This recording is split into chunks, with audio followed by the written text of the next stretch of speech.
Shalom, shalom, serviteurs et servantes de Dieu, que le Seigneur vous bénisse. Ce matin, je suis là pour partager une portion des Écritures avec vous. Nous allons méditer la parole du Seigneur, un temps soit peu en quelques minutes. Permettez-moi de rendre grâce au Seigneur. Notre Père, notre Dieu, ce matin, nous voulons te rendre toute la gloire. Nous voulons te magnifier parce que tu es le Dieu suprême. Seigneur, merci de ce que tu disposes nos cœurs, notre entendement à l'écoute de ta parole. Merci parce que, Seigneur, tu permets que quelqu'un soit édifié par cette portion des Écritures au nom puissant de Jésus. Père, que tout ce qui ne glorifie point ton nom, qui devrait être un obstacle à l'écoute de ta parole, soit ôté des vies au nom puissant de Jésus. Seigneur, merci parce que tu laisses arriver ta parole, tu laisses arriver la parole pour que la parole produise la vie dans le cœur de quelqu'un au nom de Jésus-Christ. Merci parce que tu laisses arriver ta parole pour que ta parole guérisse l'âme et le corps de quelqu'un ce matin au nom puissant de Jésus. Merci Père parce que tu le fais au nom puissant de Jésus. Je vais parler ce matin, mesdames, mesdemoiselles et messieurs, de la terre qui vomit ses habitants.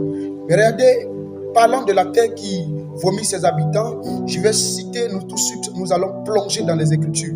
Nous allons lire ensemble, nous allons prendre nos Bibles, nous allons lire Ésaïe, le chapitre 22, verset 29 à 30, que je lis rapidement. Je lis rapidement, Jérémie 22, verset 29 à 30. J'utilise ici, mesdames, mesdemoiselles et messieurs, la Bible de parole de vie. Ok, mon peuple, il dit mon peuple, excusez-moi, il dit mon pays, écoute la parole du Seigneur. Voici ce que dit, voici ce qu'il dit. Je reprends, mon pays, écoute la parole du Seigneur. Voici ce qu'il dit. Écrit au sujet de Konia. Cet homme est sans enfant et sa vie est un échec.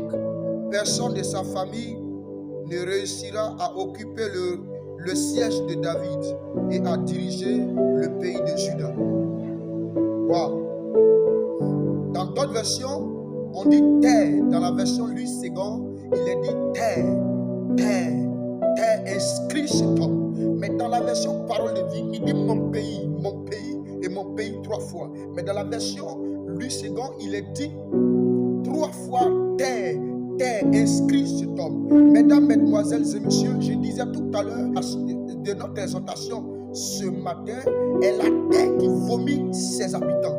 Parlant de la terre est une entité qui peut vomir quelqu'un. La terre est une entité qui peut recevoir quelqu'un. La terre est une entité qui peut bénir quelqu'un. La terre est une entité qui peut orienter quelqu'un. La terre est une entité qui peut guider la vie d'un individu. Mesdames, mesdemoiselles et messieurs, je vais parler de la terre qui vomit ses habitants. Ce n'est pas seulement le seul passage, parce que certainement tu vas dire que c'est le seul passage que l'homme de Dieu a utilisé. Mais regarde, ce n'est pas le seul passage. Pour ceux qui vont lire après, vous allez lire Lévitique 18, verset 22, Lévitique 18, verset. Vous allez lire Lévitique 18, verset 28, Lévitique 20, verset 22. Aussi Job 31, verset 38. Vous savez, la terre peut être pour vous comme une bénédiction ou comme une malédiction. La terre du lieu où tu es né peut être une bénédiction ou la terre peut être une malédiction. La terre dans laquelle tu habites peut être une bénédiction et comme elle peut être une malédiction. Je parlerai ce matin de 4 types de terre. Nous allons voir 4 types de terre qui peuvent influencer quelqu'un, qui peut influencer un individu, qui peut influencer une personnalité, qui peut influencer un serviteur de Dieu, qui peut influencer un foyer, qui peut influencer une église. La terre, les 4 types de terre. Vous savez, la première type de terre, il y a la terre de notre village paternel. La terre de notre village paternel. Regardez toutes les malédictions liées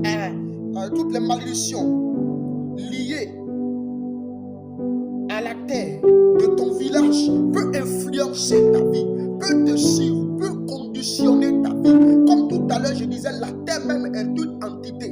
Donc la terre de ton village paternel peut influencés, les fétiches qui ont été adorés, les dieux qui ont été convoqués, les adorations qui ont été faites, les alliances qui ont été scellées dans la terre de ton village paternel peuvent t'accompagner, peuvent te suivre. Si tu n'es pas conscient de cela, pour prier, pour te mettre à la brèche, pour demander la clémence de Dieu, pour briser, pour te libérer de toute influence de la terre qui est rattachée à la maison de ton père, cette terre peut t'accompagner. Peut-être les démons peuvent te suivre, peuvent conditionner ta personne. Vous savez, la terre donne comme on appelle, la terre informe l'autre terre. Vous savez, la terre de ton village, les malédictions qui ont été dites, comme on appelle les adorations qui ont été faites, les dieux qui ont accepté cela peuvent donner des ordres à la terre où tu habites, peuvent donner des informations pour que là où tu habites, comme on appelle, les mauvaises choses puissent t'accompagner. Donc je veux dire à quelqu'un, la terre de ton village est pour toi le premier problème qui influence ta vie, le premier problème qui influence ta destinée, le premier problème qui influence ton foyer, qui influence ton ministère. Alors qu'est-ce que tu dois faire en tant que serviteur ou servante de Dieu, en tant qu'enfant de Dieu qui sent que sa vie est bloquée, rien ne va, doit faire un examen de lui-même, un examen des malédictions qui sont rattachées à sa famille, un examen de ce qui vit son village, de ce qui est son village. Ton village, comment est ton village? Comment a été constitué ton village? Quelles sont les malédictions qui influencent le village? Et à la suite de cela, tu dois te lever dans la prière. Bien aimé, tu dois te lever dans la prière. Tu dois prier le Seigneur, demander la clémence de Dieu, demander la délivrance de Dieu. La Bible dit, s'il y a un homme pour prier sur la terre, il y a Dieu dans le ciel pour exaucer. Donc je veux dire à quelqu'un, si tu pries, le Seigneur viendra à ton secours. Parce que dans la Bible, il y a eu tant de personnes qui ont demandé le secours du Seigneur et ils ont eu gain de cause. À savoir Jabez qui a imploré la clémence de Dieu et le Seigneur l'a secouru. Amen. La deuxième type de terre, c'est la terre de notre village maternel. Vous savez, l'homme est lié par la mère. Est lié par la mère, par le cordon ombilical, par le père, par le sang. Parce que cette terre a été souillée. La terre de ton village maternel a été souillée par le péché, par les adorations, par les idoles. Donc ces idoles-là, ces péchés-là vont t'influencer, vont te suivre. Si tu n'en prends pas garde, si tu ne pries pas, si tu dis que oui, je suis chrétien, mais les choses, ouais. Non! On est chrétien, on a accepté le Seigneur Jésus-Christ. On a accès au royaume. Mais le combat n'est pas terminé. On doit combattre. C'est pourquoi la Bible dit, celui qui combattra jusqu'à la fin aura la couronne. Il aura la couronne. Pour que tu aies la couronne de la paix, la couronne du mariage, la couronne du succès, il faut que tu te lèves dans la prière. Il faut que tu pries. Il faut que tu cries à Dieu. Il ne faudrait pas que tu t'arrêtes. Il ne faudrait pas que tu t'appuies toi sur ton sort. Mais il faudrait que tu appelles la clémence de Dieu. Tu appelles la miséricorde de Dieu. Dans ton village maternel, il y a eu des choses qui ont été faites. Tes parents certainement ont sacrifié des humains. Ils ont fait des péchés. Ils ont fait des choses. Ils ont allé après d'autres dieux. Ils ont abandonné le véritable Dieu. Alors ces malédictions-là poursuivent certains individus, poursuivent certaines personnes. Or, si nous ne nous levons pas pour prier contre ces choses n'arrêteront pas de nous accompagner, n'arrêteront pas de nous suivre. Je veux dire à quelqu'un que la maison de ta mère, la terre plutôt, la terre de la maison de ta mère, la terre de ton village maternel est en train de te détruire, est en train de t'influencer. C'est pour cela que je vais m'adresser à toi, toi qui m'écoutes, toi qui m'entends, toi qui me regardes. La terre ne doit pas t'influencer. La terre de ton village maternel ne doit pas t'influencer. C'est pour cela avec moi, tu dois te tenir à la brèche. En tant qu'enfant de Dieu, nous devons nous tenir à la brèche.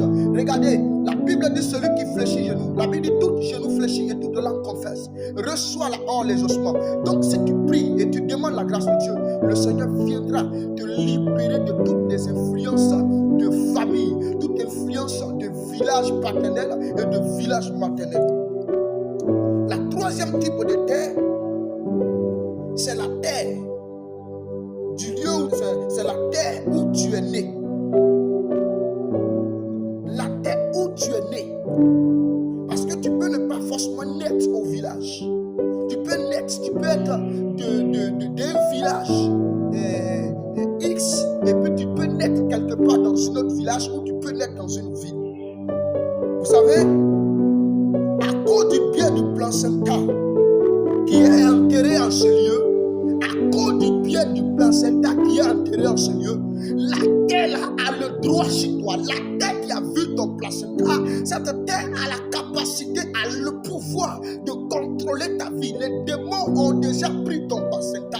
Ton sang est versé dans cette terre. Ton placenta, une partie de toi a été enterrée dans cette terre. Les démons là peuvent te contrôler. C'est pour cela, là où tu as été né, là où tu es né, tu dois prier pour que toute influence des esprits maléfiques, les esprits des eaux, les esprits de la sorcellerie, les blocages, les démons qui agissent dans ce lieu ne t'influencent pas.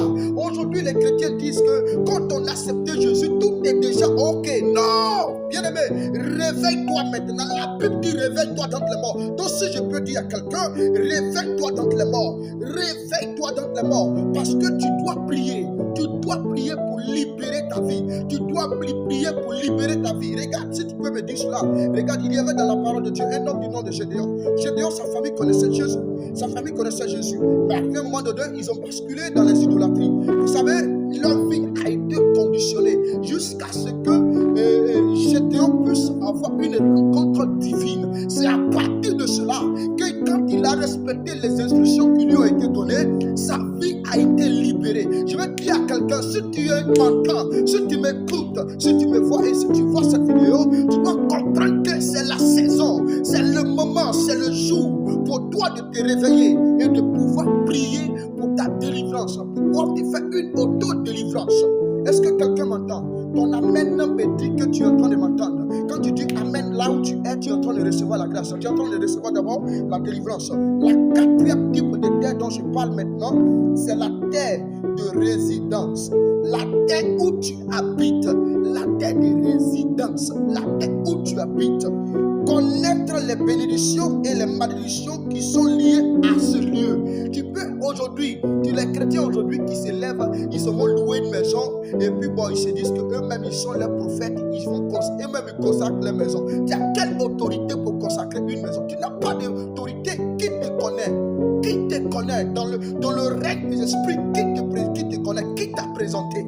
On t'a pas encore présenté aux esprits. Et toi, tu te lèves, tu vas te prendre de l'huile, tu t'en vas acheter huile chez Carlo, tu commences à appliquer cela sur le mur de ta maison. Tu dis non, je suis où j'ai consacré ma maison. Tu as consacré ta maison, mais les démons là, ils ne te connaissent pas dans le règne de l'esprit. Ils connaissent certes Jésus, mais toi, ils ne te connaissent pas. Tu as quelle autorité pour les chasser? Tu as quelle autorité pour consacrer une maison? Regarde, tu dois connaître les malédictions et les bénédictions qui sont attachées au lieu où tu habites.